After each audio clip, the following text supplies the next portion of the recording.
Well, this week on Dateline Schools, we're talking about winter sports, not a topic we've talked about a lot here on Dateline, but because of the COVID pandemic, even getting the kids back on the courts this winter has been a pretty big challenge. So we're learning all about that challenge as we talk with the St. Clair High School's athletic director, Sandy Rutledge. And Sandy, we ended the program yesterday talking about how you've had to do COVID testing every day for the wrestlers, because of the protocols that they have.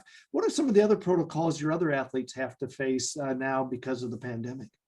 Yeah, well, the most obvious is the mask, and everybody has to wear those even while they're competing. And the kids and the adults, honestly, have been really good about that. But sanitizing, whether it's wiping off basketballs, spreading kids out on the bench. We have now it's odd to see somebody who's actually on the team sitting in the third row, but we have them spread out in 2 or 3 rows so that they're not sitting right on top of each other.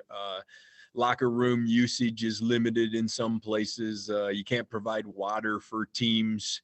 They have to bring their own bottles and they mark them with their names, and just things like that could hopefully, we hope, minimizing the spread and keeping kids healthy. Do you have to do anything too, like sanitizing the basketballs and that kind of stuff too?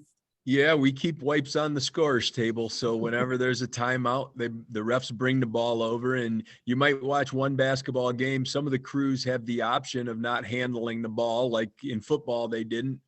So it's kind of weird to see the referee kick the ball to a kid at the free throw line, but some of them are doing that, or wearing gloves. Sometimes the referees are wearing gloves even indoors. So the look is a little different, but we're getting it done. How about for the spring when you got baseball and softball, especially, and soccer? What kind of protocols are you anticipating there?